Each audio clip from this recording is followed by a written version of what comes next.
ये क्वेश्चन आपका NCERT class 10th mathematics के चैप्टर 1 जो कि रियल नंबर है उसका एक्सरसाइज 1.1 का जो एग्जाम्पल है उस एग्जाम्पल में से एग्जाम्पल नंबर 1 है। ये क्वेश्चन आपका uniqueness of fundamental theorem of arithmetics के बेस पे है। क्वेश्चन में आपसे बोला जा रहा है कंसीडर द नंबर्स 4 की power n where n is a natural number, check where there is any value of n for which 4 की power n ends with the digit 0। तो हम इस क्वेश्चन में यूज होने वाले जो कंसेप्ट हैं उसको सबसे पहले समझते हैं, देन इस क्वेश्चन को चेक करते हैं। देखिए इस क्वेश्चन में आपसे पूछा जा रहा है कोई नंबर है जिसको हम n टाइम्स करेंगे।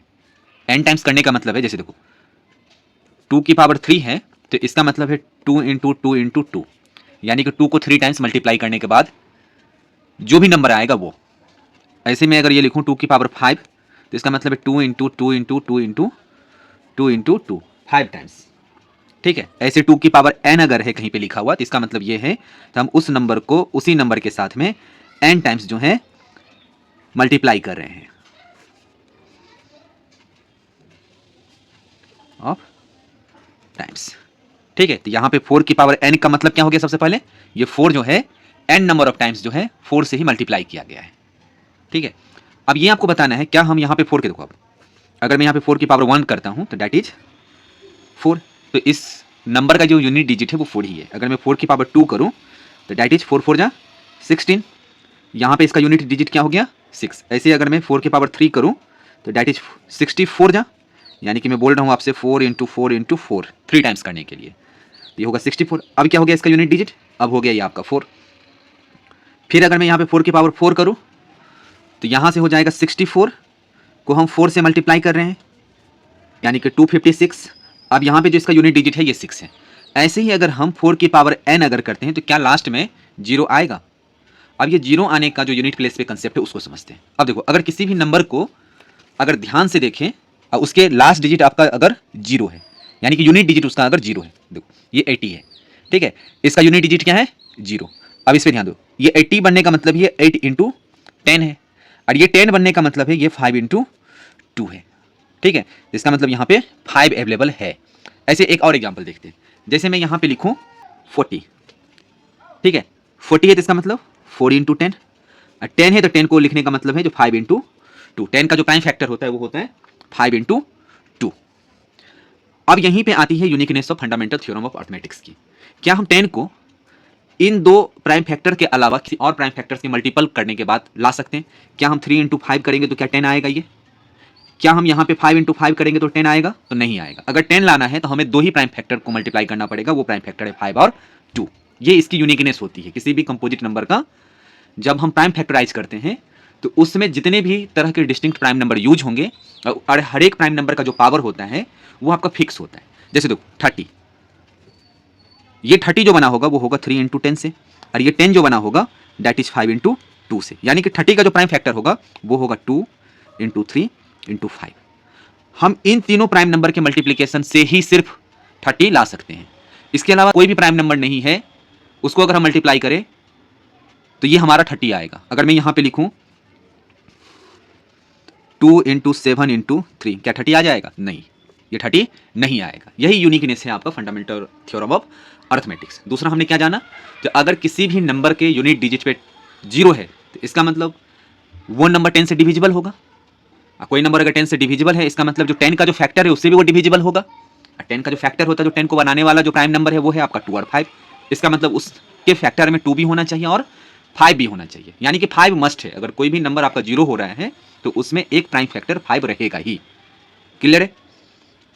अब देखिए यहां पे जो नंबर दिया हुआ है 4 की पावर n, तो इसका मतलब हमें इसको चेक करना है कि क्या ये इंड होगा डिजिट 0 से या नहीं होगा। अगर 0 से इंड होगा तो इसका मतलब है ये मस्ट है जो डिविजिबल होगा 5 से, तो इसको पहले लिख लेते हैं। इफ द नंबर 4 की पावर n, ठीक है, 4 एनी n की पावर हम कुछ भी रख सकते हैं, बस नेचुरल होना चाहिए। Where to end with digit 0, तो इसका मतलब वो किससे डिवाइड होगा, अभी मैंने आपको जस्ट बताया, वो आपका मस्ट है, वो आपका डिविजिबल होगा 5 से। then it would be divisible by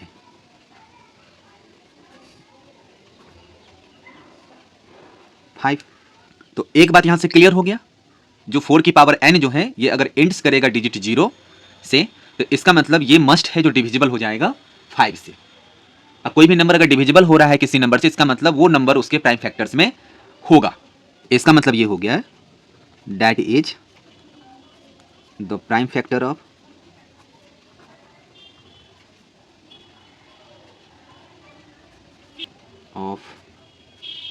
4 की पावर n जो है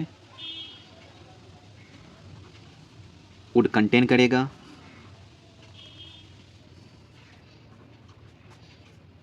द प्राइम नंबर 5। अगर कोई नंबर डिविजिबल है तो इसका मतलब प्राइम फैक्टर में वो नंबर उसका, मतलब किसी प्राइम नंबर से अगर डिविजिबल है तो उसका एज ए प्राइम नंबर वो उसके फैक्टर में होगा। लेकिन क्या होगा, ये आपका पॉसिबल नहीं है। क्यों नहीं पॉसिबल है? This is not possible because 4 की पावर n जो है ना, इसको लिख सकते हैं 2 की पावर 2 उसकी पावर n, यानी कि 2 की पावर 2n, यानी कि इसमें एक ही प्राइम नंबर दिख रहा है मुझे 2, दूसरा प्राइम नंबर दिख ही नहीं रहा है। सो 4 की power n would contain only prime number 2 as its factors. ठीक है। दूसरा जो uniqueness of fundamental theorem of arithmetic होता है, ये इसको इंश्योर भी करते हैं जो 4 की पावर n का दूसरा कोई प्राइम फैक्टराइजेशन तो नहीं हो सकता है। तो इसको भी हम स्टेट कर देते हैं। सो द यूनिकनेस ऑफ, इसको मेंशन करना बहुत जरूरी है। अगर इसको मेंशन नहीं करेंगे तो ये आपका जो है प्रूफ अधूरा रहेगा और इसमें आपका मार्क्स जो है रिड्यूस हो जाएगा। इस क्वेश्चन को पूछने के पीछे का जो मेन मकसद है यही है, जो आपको uniqueness of fundamental theorem of arithmetics पता है या नहीं पता है, इसलिए इसको स्टेट करना है। So the uniqueness of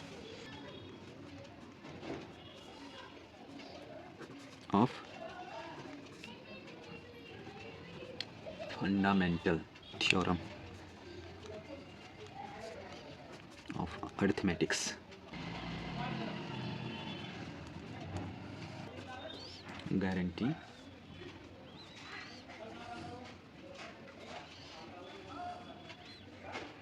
guarantees that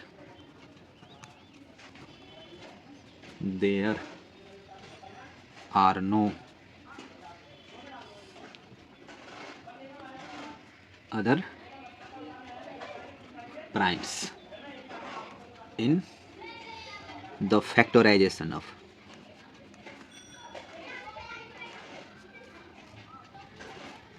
4 की पावर n। तो इसका मतलब 4 की पावर n का जो आपका प्राइम फैक्टर्स होगा उसमें सिर्फ और सिर्फ 2 है, 5 है नहीं।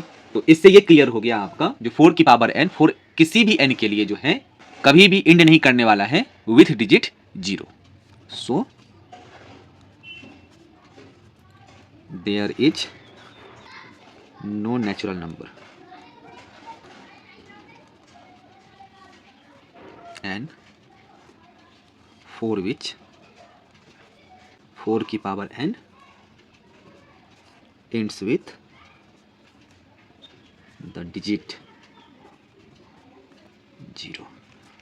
अगर ये वीडियो आपको पसंद आई है तो इस वीडियो को लाइक करें, चैनल को सब्सक्राइब करें और दूसरे स्टूडेंट के साथ में शेयर इसे जरूर करें। Thank you.